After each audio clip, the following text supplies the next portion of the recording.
ইসরায়েলের মাটিতে ইরানের বীরোচিত হামলার পর বিশ্বজুড়েই এখন বিরাজ করছে টানটান উত্তেজনা।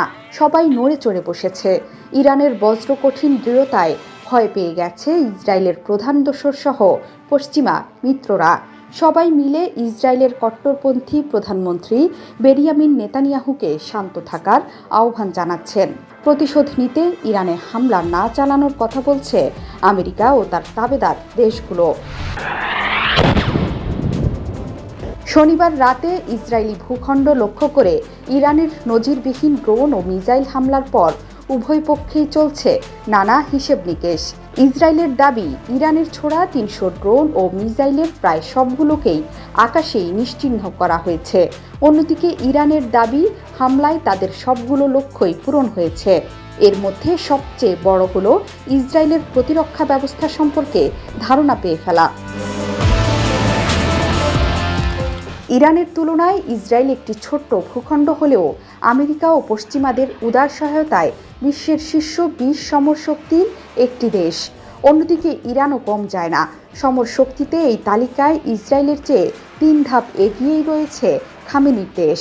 ইরান মিসাইল ও ড্রোন তৈরিতে প্রচুর বিনিয়োগ করেছে। এসবের বিশাল এক ভাণ্ডার গড়েছে ইরান। সেই সঙ্গে গড়ে তুলেছে হিজবুল্লাহ ও হুতির মতো প্রক্সি বাহিনী। ইসরায়েলের চেয়ে শুধুমাত্র একটি দিকে পিছিয়ে আছে ইরান, আর সেটি হলো যুদ্ধবিমান ও আধুনিক আকাশ প্রতিরক্ষা ব্যবস্থা। তবে এই ঘাটতি পূরণে রাশিয়া কাজ করছে বলে ধরা হয়। ইউক্রেন যুদ্ধে রাশিয়াকে শাহেদ ড্রোন দেওয়ার পর ক্রেমলিন ইরানের আকাশ প্রতিরক্ষাকে জোরদার করার প্রতিশ্রুতি দিয়েছে।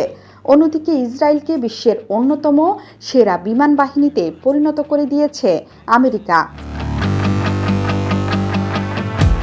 ইসরায়েল যেমন ইরানি হামলার জবাব দিতে মরিয়া, তেমনি তেল আবিব ও পশ্চিমাদের প্রতি কঠোর হুঁশিয়ারি বার্তা পাঠিয়েছে তেহরান। বলেছে, দামেস্কে ইরানি কনসুলেটে হামলার প্রতিশোধ নেওয়া হয়েছে, ফলে সেটির এখানেই শেষ। কিন্তু ইসরায়েল যদি আবারও ইরানি স্বার্থে আঘাত করে, তাহলে আরও 10 গুণ হামলার জন্য যেন প্রস্তুত হয়ে থাকে ইসরায়েল। আর এমন সব হামলাগুলোর জন্য ইসরায়েলকে অনুতাপ করতে হবে।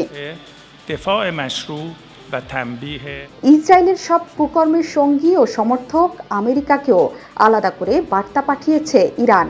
বলেছে, কোনো ধরনের প্রতিক্রিয়ার অর্থই হবে মধ্যপ্রাচ্যে মার্কিন স্বার্থকে তেহরানের লক্ষ্যবস্তুতে পরিণত করা।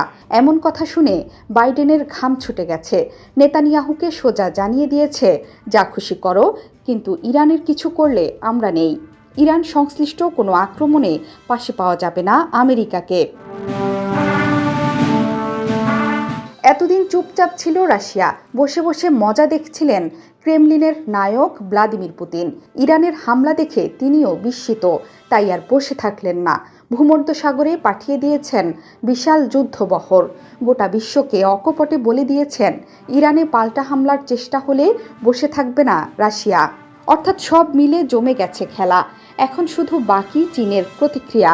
তাহলেই নিশ্চিত হয়ে যাবে 2 অক্ষশক্তি। শনিবারের হামলা নিয়ে ইরানের সশস্ত্র বাহিনীর প্রধান মেজর জেনারেল মোহাম্মদ বাগারি জানান, তারা কোনো বেসামরিক ও অর্থনৈতিক লক্ষ্যবস্তুতে হামলা করেনি। তাদের হামলা ছিল সামরিক স্থাপনা লক্ষ্য করে, সেই সব স্থাপনা যেখান থেকে দামেস্কে হামলা চালিয়েছিল ইসরায়েলের বিমান বাহিনী। হেরমন পর্বত ও নেগেভ মরুভূমির যেসব ঘাঁটি থেকে যুদ্ধবিমান উড়ে গেছে, সেগুলো অকার্যকর করা হয়েছে।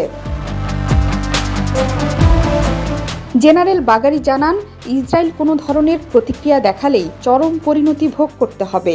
তবে ইসরায়েল যদি পাল্টা আক্রমণ না চালায়, তাহলে হামলার কোনো পরিকল্পনা নেই তেহরানের। আর জাতিসংঘ নিরাপত্তা পরিষদকে ইরান জানিয়েছে, খুব স্বাভাবিকভাবেই তাদের আত্মরক্ষার অধিকার রয়েছে, আর হামলার মধ্য দিয়ে ইরান সেই অধিকারই রক্ষা করেছে। জোহরা চৌধুরী সেতু, ৭১।